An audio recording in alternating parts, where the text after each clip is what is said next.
Hello and welcome to another video. My name is CJ the Populist New Yorker, and today we'll be analyzing the possible legal channels that the president may take in order to secure a possible victory in the 2020 presidential election. These scenarios are not very likely, however I thought I would entertain them since the administration has been making a lot of noise about this in recent days. Before we get into it, please consider subscribing to the channel and liking this video down below if you enjoy. So the president has made a lot of noise on Twitter and various other outlets and his legal team about possible fraud that has existed in states like Pennsylvania, Michigan, Wisconsin, Arizona, Georgia, and North Carolina, all states of which he would have to win, or at least most of them would have to win in the Electoral College to win re-election to his second term. The claims from President Trump range from a lack of Republican poll watchers and vote counters in states like Pennsylvania, more specifically in Philadelphia, as well as missing ballots, voters from other states, and alleged dead voters voting in the 2020 election. So this video is not going to be about the validity of these claims.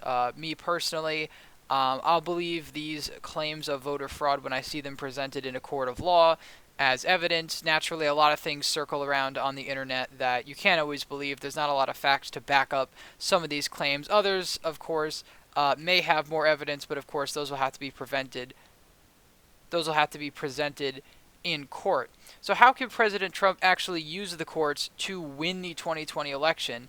As of today, the recording of this video, Joe Biden has 279 electoral votes, Donald Trump 214. The states of North Carolina, Georgia, and Arizona, Alaska have not been called. If those states were to be called, let's just say all for Biden, he would have over 300 electoral votes, which would be a pretty decisive victory over the incumbent president.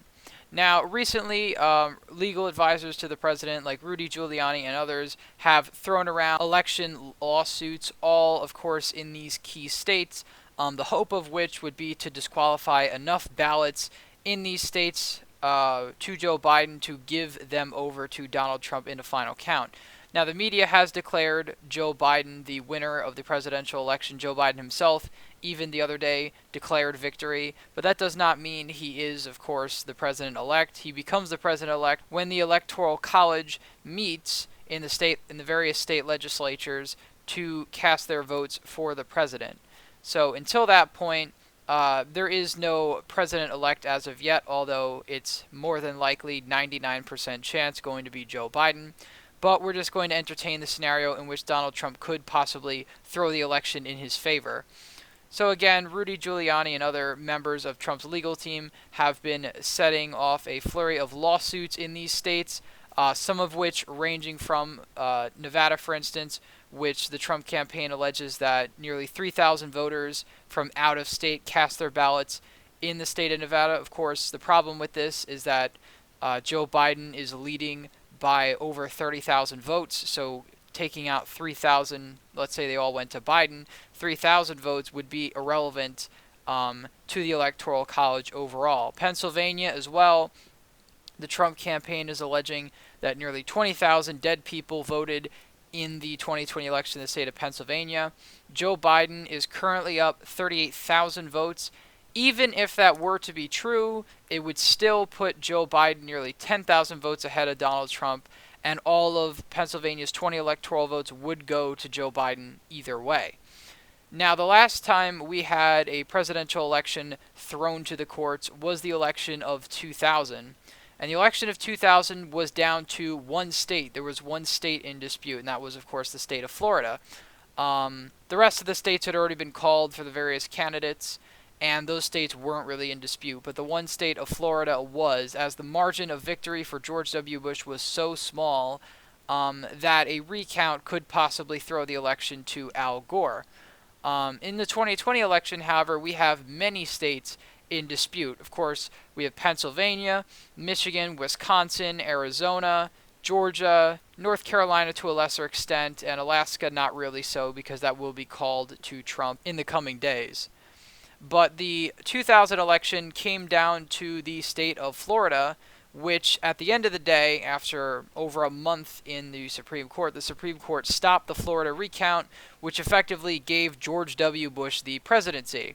Of course, many people say that Al Gore actually won the state of Florida if the recount were to have been continued. If he had kept fighting, he would have actually won the presidency after all. Of course, this also led to another controversy because Al Gore got nearly 500,000 more votes in the popular vote than George W. Bush, which led to one of the first calls in recent history of getting rid of the Electoral College for that reason. Many legal experts say that it is unlikely that a 2000-like scenario repeats in the 2020 election, as there's too many states to be in play. It would probably take months, and by then Joe Biden would already have to be sworn in. If he couldn't, for whatever reason, I think Nancy Pelosi would actually become the president of the United States if no one could be sworn in by January 20th.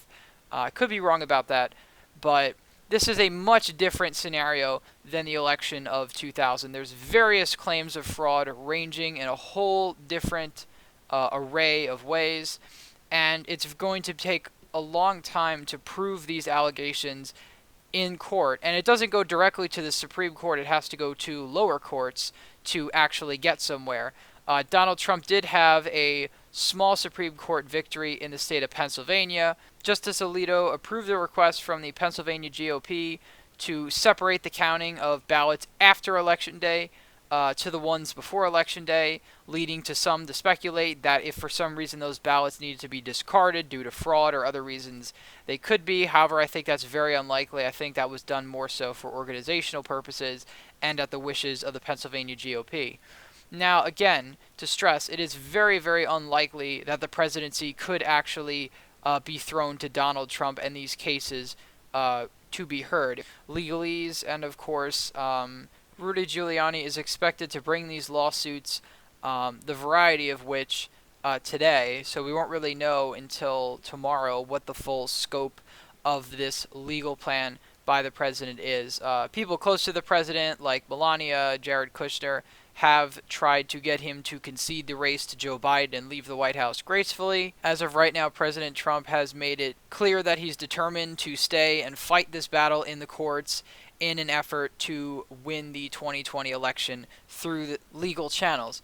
Now, again, like we said before, it would be very unlikely for the president to be able to take back his lead in the Electoral College through the Supreme Court. The last time the Supreme Court intervened in a presidential election was 2000, and it was very, very different. The state of Florida was down to less than 500 or around 500 votes. The margins in the swing states as of right now range from 40,000 to over 100,000, 20,000. These are states with much larger margins, so to be able to disqualify that many ballots in order to put Trump ahead is going to be a very daunting task.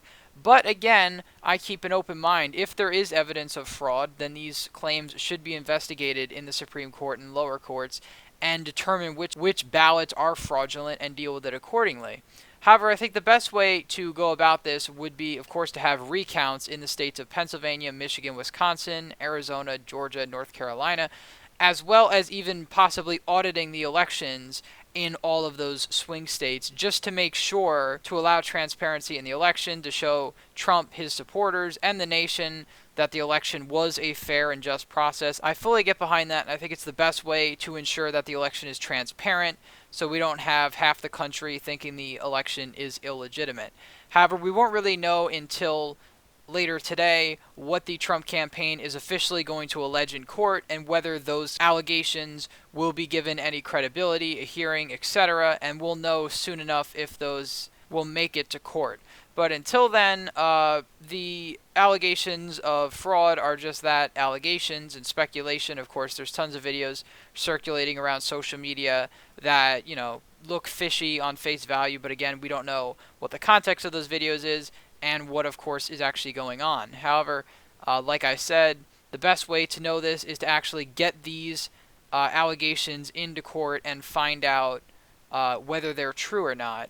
Now, the Supreme Court, what the Trump campaign is hoping they could do is to basically discard all of the ballots in the various swing states that were counted after Election Day. Of course, that's what they want most of all, because if that's done, of course, President Trump leads in the state of Pennsylvania by several 100,000, leads in Michigan, Wisconsin, Arizona, Georgia, North Carolina, and would easily win the Electoral College and the presidency. But that remains to be seen, of course, and that is a very, very unlikely scenario unless there's a daunting amount of evidence to the contrary that there was fraud in the presidential election. I've seen many people on the right pointing to the media calling the election for Al Gore, even though Al Gore did not actually win the election after the court battle. So, of course, I'll make follow-up videos, but this video is just, in essence, to summarize what the Trump campaign is alleging and what they intend to do about it. But I guess we won't know much about it until later this week. Thank you guys for watching this video. Please feel free to subscribe to the channel. Leave a thumbs up if you enjoyed. Thank you all for watching, and I hope to see you in the next one.